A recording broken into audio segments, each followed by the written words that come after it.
Foi uma coisa terrível. Eu estava indo pegar os meus filhos e então eu vi uma fumaça. Eles colocaram fogo na minha casa e quando eu percebi, tinha queimado tudo. Então eu resolvi fugir de lá. Vieram com armas de todos os tipos. E gritavam: matem! Matem! Matem! Então eu percebi que tinha que fugir para me salvar.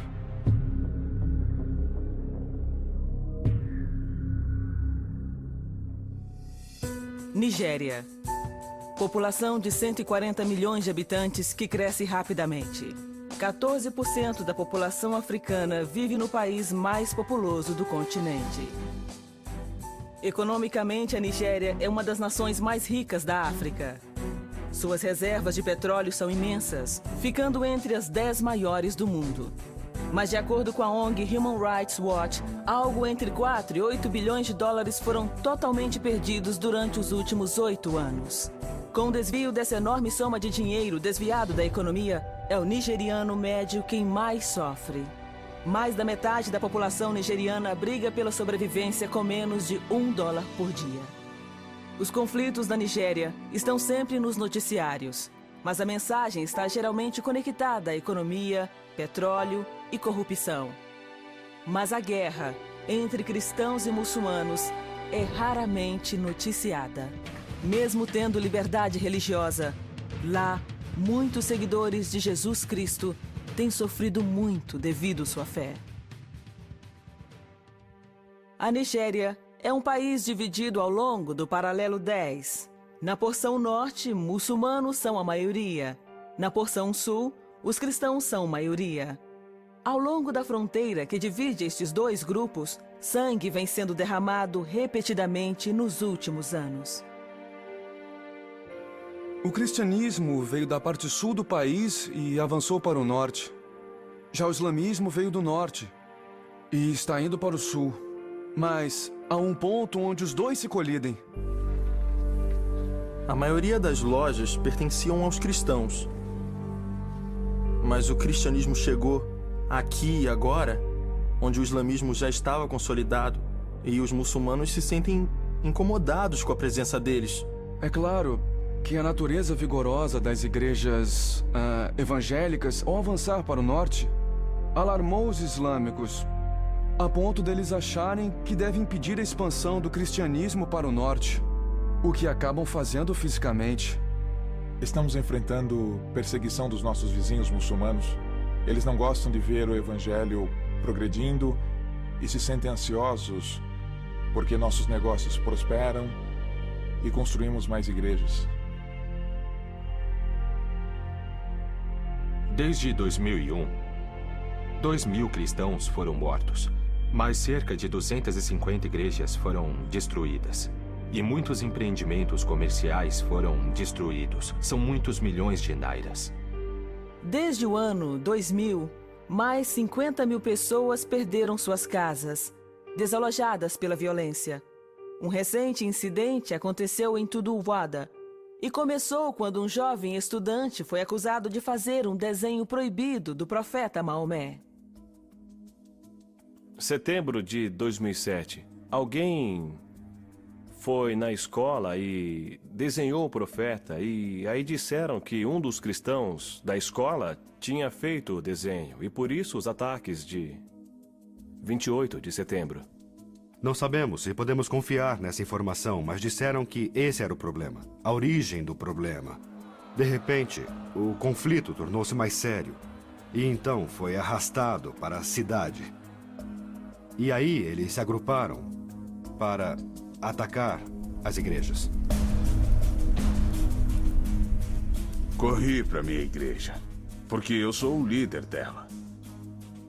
Eu fui pela floresta para não ter que ir pela estrada. Eu cheguei aos fundos da igreja e vi que ela já estava queimando. Queimaram todas as igrejas. Vi aquilo e entrei em pânico.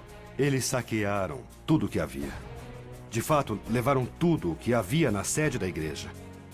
Eu só fiz uma pequena oração em meu coração para Deus livrar a igreja da destruição. Quando vi, a cidade toda estava sendo atacada. Eu queria ajudar. E comecei a tirar as pessoas. Dali com a minha moto. Eu levava uma de cada vez e voltava. Fiz isso várias vezes. Então vimos uma multidão de gente vindo, carregando todos os tipos de arma e gritando Alá Okubel, Alá Okubel. Quer dizer, Deus, Alá é grande. Olhando para eles, dava para perceber que queriam sangue. Estavam prontos para matar e destruir. Foi então que percebi que tínhamos que correr dali. E ouvia as pessoas dizerem: este é um daqueles líderes cristãos. E gritavam: matem, matem, matem. Aí começaram a atirar pedras com toda a força em cima de mim. Então, pela graça de Jesus, eu escalei o muro e pulei para o outro lado e corri para salvar a minha vida.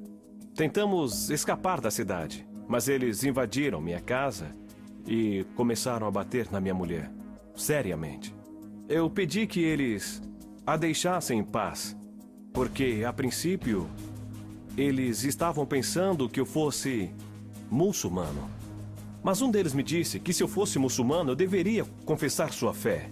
E eu disse: eu não posso negar minha fé. Foi então que eles começaram a me agredir e bater, com as armas que eles tinham, até eu cair. Aqueles homens nos seguiram pela mata. 5 deles começaram a procurar os cristãos escondidos para matá-los. Aí eles se aproximaram e me viram, então vieram para cima de mim, tentando me esfaquear. Meus filhos choravam: mamãe, mamãe, eles querem matar o meu pai. Naquele momento, eu me levantei e disse: por favor, posso lhes fazer uma pergunta?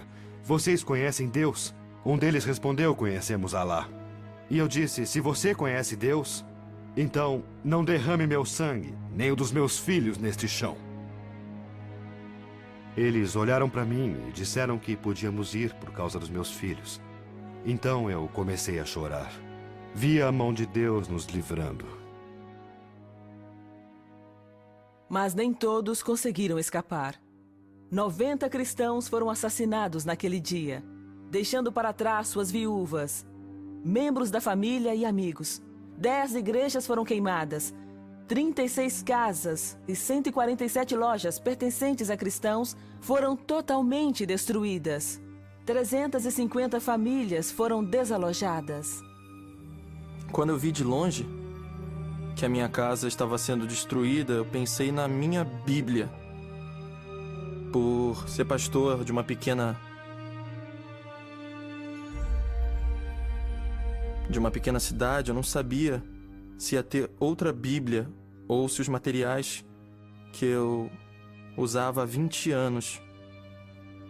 De repente, veio na minha mente o quanto esse acontecimento havia dispersado os membros que Deus me deu para liderar. Antes do ataque, nossa igreja possuía cerca de 110 membros. E depois dele, entre 40 e 44. Mas Deus deu coragem espiritual a seus seguidores naquele dia terrível. E eles se recusaram a fugir. Quando eles souberam que eu não tinha fugido, eles me disseram: assim como pastor, eu não vou fugir. Todas as igrejas que foram destruídas, na verdade, foram reconstruídas ainda maiores que antes.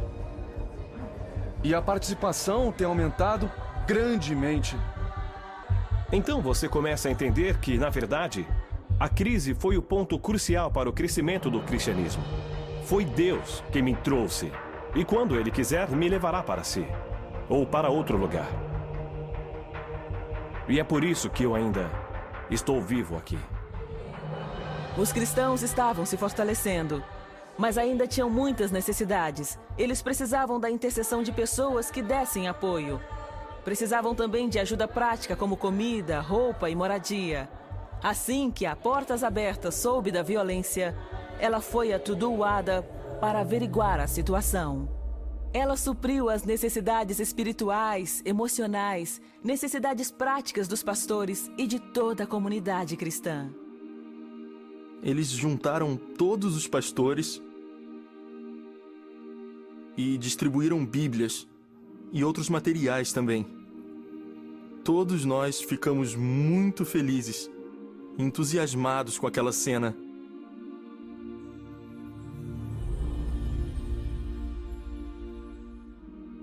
Além disso, a Portas Abertas deu treinamento bíblico fundamental para a equipe das igrejas para continuar expressando o amor e para manter a coragem espiritual ante a perseguição.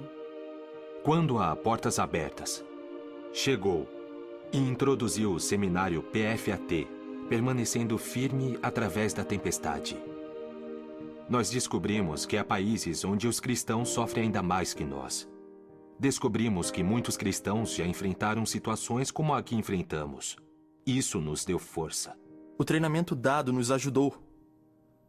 Nos ajudou a saber como enfrentar situações como esta. Ou como reagir melhor.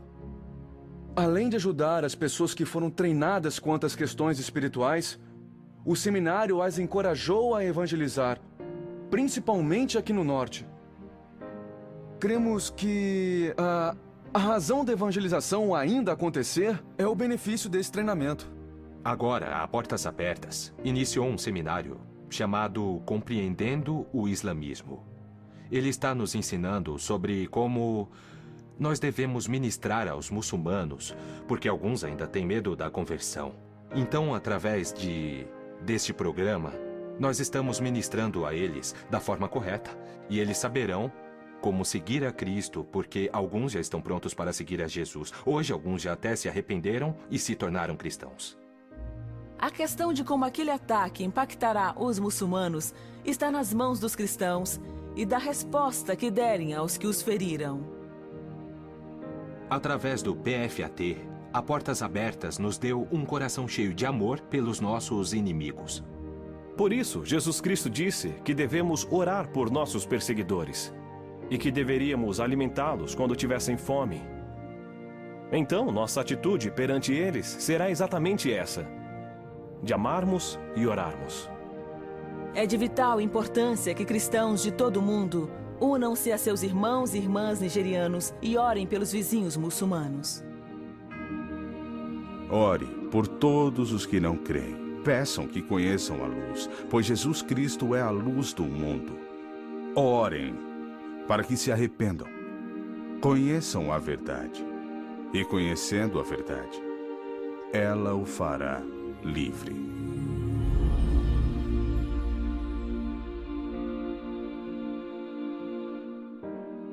Nigéria.